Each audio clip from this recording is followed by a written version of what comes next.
How to make the narcissist suffer forever.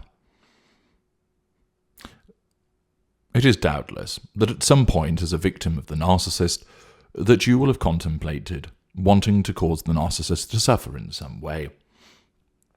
Invariably, empathic people do not want to visit suffering on other people. Their emotional empathy and the presence of their guiding empathic traits means that this is not something that they want to do. However, in certain instances, those empathic traits can be dialed down by an external influence and the relevant emotional empathy reduced, which means that an empath can lash out towards somebody. The empath can act in what would be regarded as a horrible or unpleasant way. This invariably is towards a protagonist that has caused the emotional empathy to reduce, and most often, of course, this is the abusive narcissist. The behavior of the narcissist towards the victim, over time, causes the victim's emotional empathy to be reduced, and results in the victim lashing out in some way. It might be giving a silent treatment to the narcissist. It might be physically assaulting a narcissist after being extremely provoked. It might be having an affair. In other instances, the empathic victim can respond in an unpleasant manner as a consequence of the elevation of certain of their empathic and, more usually, narcissistic traits. Remember, an empath is a bundle of empathic and narcissistic traits. Traits such as justice, being an excellent listener, a truth seeker, vanity, pride, envy.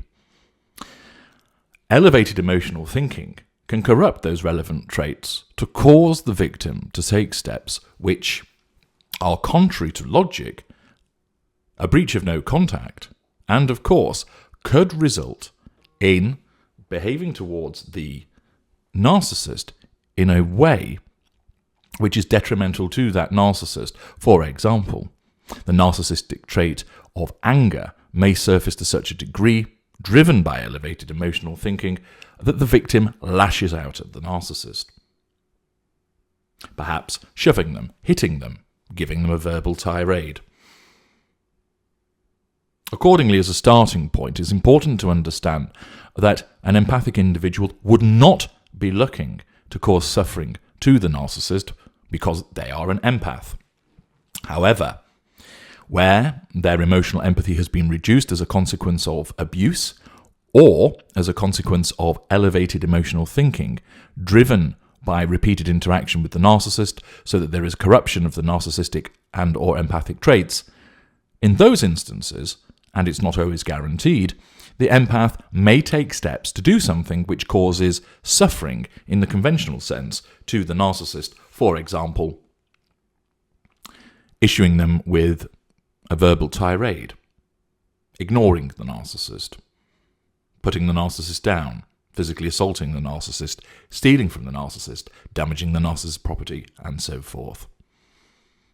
However, there are those that suggest that there is the possibility that one can make the narcissist suffer forever, that this is something that is both achievable and attainable, and ought to be undertaken for the purposes of retribution against the narcissist.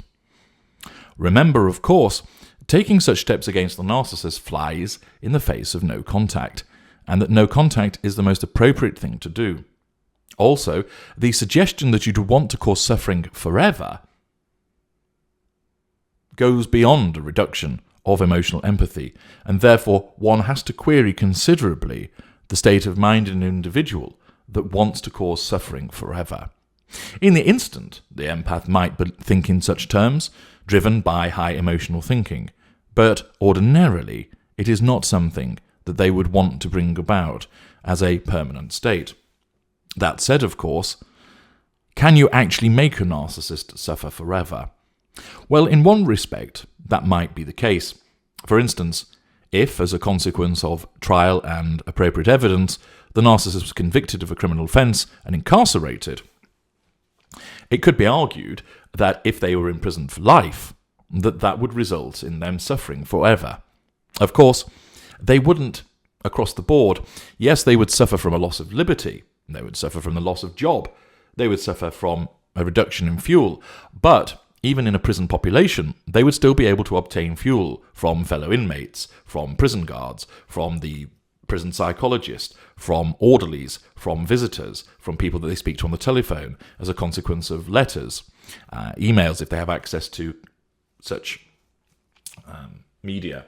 And if, for example, they are able to deal with other external providers who are human beings that will provide them with fuel. So although the narcissist in that scenario may well be said to suffer forever because they've been incarcerated for the rest of their life, they're not going to be plunged into a fuel crisis because they will still be able to interact with people. Yes, the nature of their fuel matrix will alter, but they're not actually going to suffer a torment forever. In other respects, how might it be that you would cause suffering to a narcissist?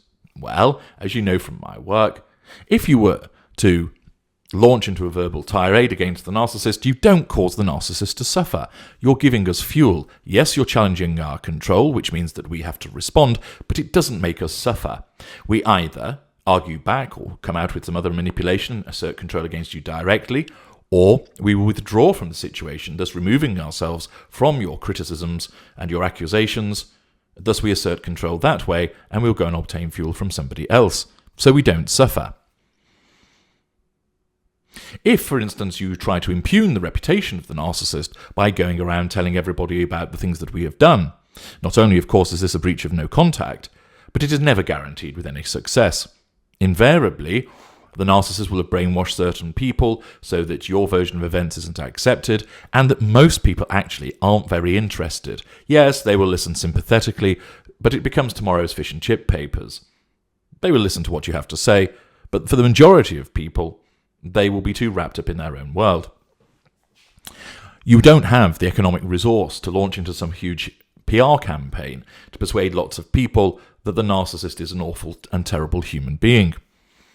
There'll be some people you speak to who accept what you have to say, essentially the people in your camp, and therefore you will get some success with those individuals. There'll be others who will not accept what you have to say. They are the people in the narcissist camp. And then there are the people in the middle who will listen, but generally will get on with their lives and give it no further thought. Ultimately, this will not cause any suffering to the narcissist. Their fuel matrix might take a little bit of a dent. You might threaten their control, and of course, the problem that you will have is that by taking this step, you are threatening the narcissist's sense of control, which will result in the narcissist either hoovering you to assert control over you for what you've been saying, or smearing you further in order to counter what you've done in an indirect method of asserting control over you. So an exposure of the narcissist in such terms is not necessarily going to be one that will meet with success. And of course, it means that you're breaching no contact, that you're putting yourself in the firing line with regard to the narcissist, you may well provide fuel to the narcissist, you're likely to suffer an adverse consequence, and of course you heighten your emotional thinking.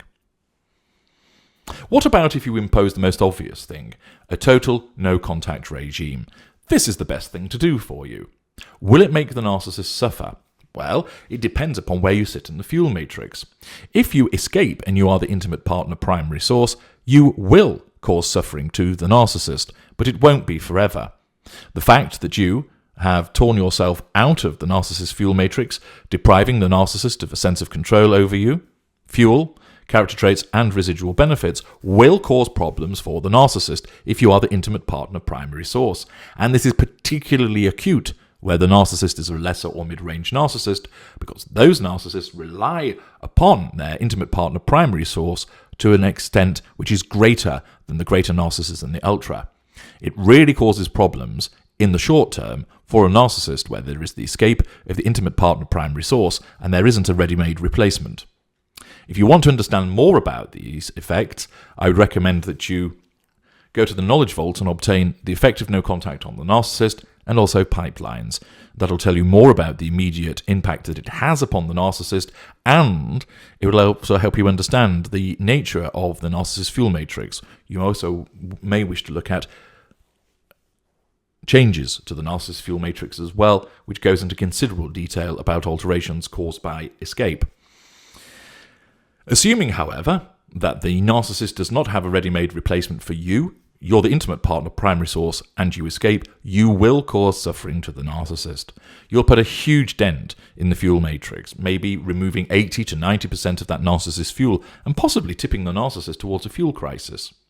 You will also remove the residual benefits that you've provided. It might be such things as doing the laundry of the narcissist or giving them a roof over their head, providing them with an income and a living, sex, contacts, and so on and so forth, all of which will cause problems and threaten the narcissist's control. However, although the suffering will be considerable in the short term, it is never going to last forever. Why? Well, quite simply, the narcissist's narcissism will drive them to seek to replace you. They'll either shift to a non-intimate partner primary source for the purposes of gaining fuel, character traits, etc. They will then go and look for a replacement from existing intimate partner secondary sources, possibly rapidly promoting one of those, or if they are not available or are not as effective, recruiting afresh. There'll be a reliance in the short term upon supplementary sources, namely secondary and tertiary sources, both intimate and non-intimate. So whilst in the very short term you'll cause a huge problem for the narcissist, and it is fair to say that will cause the narcissist suffering, it won't last for long, because the narcissist will have to go and replace you, either relying on existing sources for a short period of time until a new intimate partner primary source is brought online, or rapidly replacing you with an existing intimate partner secondary source who is promoted to replace you. Accordingly, it will cause problems for the narcissist. That would accord with the concept of the narcissist suffering as a result of those reduced fuel levels, but it's not going to last forever. The fact is, owing to our nature of compartmentalization, the fact that we don't attach to you, the fact that we have no conscience, remorse, or guilt, we're designed to always keep moving forward. And in essence, the narcissist can experience short-term problems, for instance, damage to the fuel matrix, loss of residual benefits, impact perhaps upon employment, income, etc. But ultimately, you're not going to make the narcissist suffer forever, because the narcissist will be driven to remedy the problems as quickly as the narcissist can. No contact, of course, is the most effective thing for you to do if you want to cause that suffering to the narcissist, because it means that you completely remove yourself from the narcissist, thus you're not giving fuel, you won't suffer an adverse consequence, and you start reducing your emotional thinking. You can't make a narcissist suffer forever, nor should you even attempt to do so, because after you've implemented your no-contact regime, the most appropriate thing to do is to maintain it and ensure that you keep it maintained. The only other aspect might be, after 6 months of total no-contact, consideration of the assassin's revenge, but as I've explained, many people are not interested by then because their emotional thinking has been reduced, and some people are still not suited to it. It is contrary to the nature of the empath to want to make the narcissist suffer forever. They might mean it in a moment as a consequence of elevated emotional thinking. You can cause suffering to the narcissist in the short term by the strict imposition and maintenance of your no-contact regime, but the reasons I've explained, this will then end once the narcissist has replaced you, taken remedial action. Invariably, the individuals who continue to want to make the narcissist suffer forever, and indeed suggest that this is achievable, are of course the mid-range narcissists.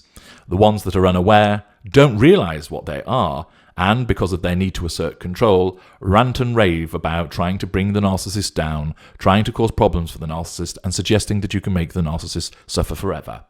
That is born out of their grandiosity, the fact that they don't know what they are, and of course, that they don't understand narcissism. The best way to make the narcissist suffer is to impose no contact and move forward with your life and not look over your shoulder. I'm H.G. Tudor. This has been a Tudor treatment. Thank you for listening.